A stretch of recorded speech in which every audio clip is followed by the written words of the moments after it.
Alright guys, this is going to be the complete guide on how you can build a hyper-targeted list and how you can leverage AI to pre-qualify each of those leads. Now this is for cold email outreach in 2024, and this is the process that we use at our agency in 2024 for our clients as well. And I haven't seen many other people talking about this on YouTube, so it should be pretty interesting for you guys. So if we jump in straight away here, relevant list equals money. So what does that mean? If you have a relevant list of prospects, you can essentially print money out of thin air. So we're going to talk about that now. So once you have a great offer, we need to find people that the offer applies to. So if you have a good offer as an agency and you have the wrong list of people, so say you're selling, a really good e-commerce offer, but you're selling it to like software companies, obviously it's not gonna, you're not gonna get any good results with that. I mean, you have a great offer, but you've got a terrible list and there's no match up there. So we wanna have, a great offer and a great list of people that the offer applies to. So since your list is the second most important aspect of cold email, it's important we get this right. So in this guide, I'll show you the tools, the processes, and the advanced enrichments we use at our agency. So jumping in, these are some of the tools just quickly that we use when enriching and finding prospects. So we use Instantly to find contacts and send emails from. We use Clay, which is what I'm going to show you today, to essentially run enrichments and do some advanced AI stuff. Storyleads to find ecom brands, Apollo to find generalized contacts, ListKit again to find companies. BrandNav is another ecom based search tool, and then built with, you can find companies from a tech stack.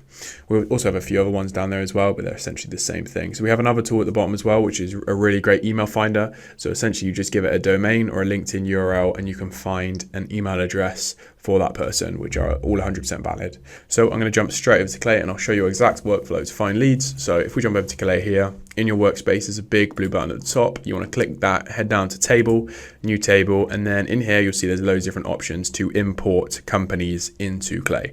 So imagine Clay as a Google Sheet, you're about to import companies here. So you can import from a CSV, you can find companies in Clay natively, you can import them from Storyleads, you can find them on Google Maps. But for this one, we're going to use just the native find companies that Clay have. So we're going to do that. As you can see here, there's lots of different filters that you can use. For example, there's like 11 to 50 employees. You can do company sizes, industries, exclude industries, description keywords, and then of course, location as well. And then up here at start from, that you can see there's a lookalike option or description. A description, you can basically, a company gives themselves a description and you can basically exploit keywords from that. So imagine a company is a sales prospecting tool. You'd write sales prospecting tool here and it would give you a list of companies with descriptions that say sales prospecting tools. Lookalikes, you essentially, if you're an agency or someone that works with clients, you can take your clients who you've got good results from in the past, put them into here so you can find a lookalike, so a similar company to your existing clients, and you can basically find them. So for this example, I'm going to show you, and we're just going to do a lookalike, and we'll just say we're targeting software companies. So I'll just put clay.com in, and then maybe slack.com as well, because they're both software companies that I know. If we head down, well, let's do a preview here quickly. So this is going to preview the companies that we have. As you can see, there's over 25,000 results here. So we want to kind of niche that down further. So we're going to come here. We might want to do software development, mobile computing software products. We might want to do that. And then we might want to come down to employees. We want to do 11 to 50, 50 to 200, 200 to 500, whatever it is, maybe 2 to 10 as well. So we know they've got a bit of money. Then we want to come here and probably do privately held if you're targeting people you want to work with. And then we'll do United Kingdom and Australia as well for some English speaking countries even. And then we want to hit preview. This is going to pull in the results that it has from Clay. As you can see, we've got 16,000 companies up here, which is really nice and sweet. Basically, look through this preview of 50 companies, and if you think about 80% of the companies in here are who you want to work with, then go ahead and import the list. If it's below 80%, keep playing around with these filters until you get what you want. So let's import these companies. You want to do it to a new table and then do it on the basic profile because these ones cost credits.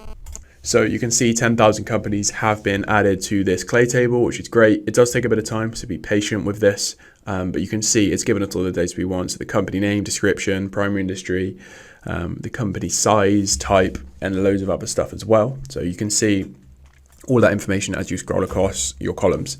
The thing I'm going to show you in this video particularly is how we can use the AI APIs and ChatGPT inside of Clay to essentially visit the company's website and determine if it is a software company, if it is an e-com brand, or whatever you want it to determine. It can do that. So essentially, it can basically visit the domain. I'll give you an example here. So we have the domains here.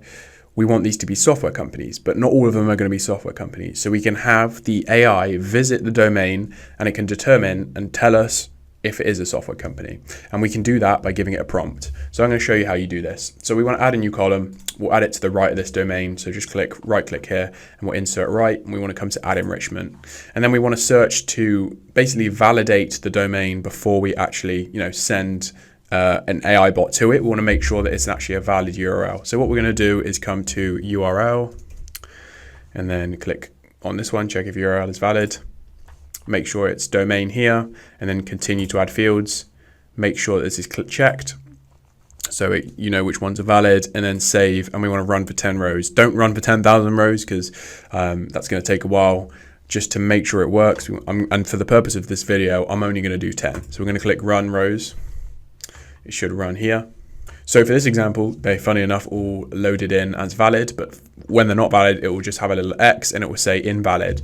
So then you can exclude them from your list. So these are all valid. This is great. That's what we wanted. So the next thing we're going to do is add an enrichment, a new enrichment, and we want to come to tools and to Claygen, which is the AI web researcher that I told you. So it's going to visit the domains and it's going to tell us what we want to know. We have the mission we want to give this Claygen. So the mission is basically a prompt. So if you're using ChatGPT, you give it a prompt to do something. It's the same thing here. Imagine that as your prompt.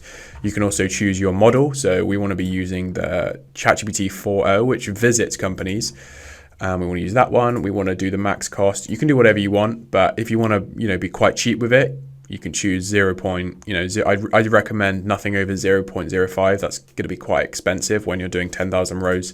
So do that there. And then there's other things you can do as well. But for the purpose of this video, I'm just going to show you a simple Claygen. So I'm just going to show you how one of these prompts works. I'm going to pause the video and then come back to you when I have a decent prompt that I think is going to work, and I'll show you how that works. Okay, so I've given it this prompt right here, and we're going to run it for the first time. I've not actually run this yet, so we're going to see if this works. So I've said visit the domain. We need to make sure that we have actually given it something to visit. So if you want to add the domain in there, you just simply click / and then domain. So that's how you add domain in. We don't need that there. So I've said visit the domain and determine if the company is a software company, a SaaS company, or sells a software solution to users.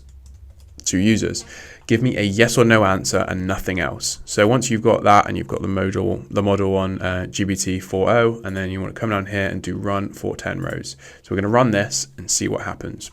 So you can see that's run now, and we've got a varied amount of results.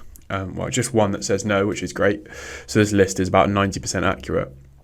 So you can see yes, these are all software companies, but you might be thinking, how do I just trust this if this has worked? What you can do is actually click on here. So for example, the one that says yes, and it's going to give you reasoning behind the result. So based on the About Us page, this company is clearly described as workplace experience platform. That would determine that it is a software company if it's a platform. As you can see, it gives you a lot of information here, which is really cool. And then it has the source as well, the confidence, so it's 100% confident in this, the steps taken, the tokens used, and the cost. So this cost about $0.06. So it can get pretty expensive at scale, but it is worth it if you're trying to do hyper-personalized outreach.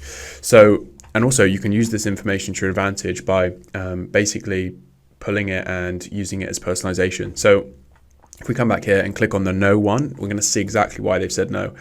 So it's unable to retrieve information about the company from the search. So it's unable to determine basically. So it's not as confident. It could be, but it's not as confident. And you can see that's why it's given it no. So that's just a quick overview of how you can use Claygen to your advantage and essentially do automated prospect research at scale. I mean, there's so many different things you can do. For example, you could use the LinkedIn URL. You could make it visit the LinkedIn and, could ask it if there were any recent hires in the last few months at the company, and then use that as an angle in your cold email campaigns. So there's lots of different things you could do with this. And I think it's a really useful asset, especially for B2B companies. So I hope you found this useful. If you do need help setting any of this up, we're more than happy to help you at Advanced Client. So just head over to our website in the description and you can talk to us there, or just comment under the video and I'm happy to help you with it. So thanks a lot.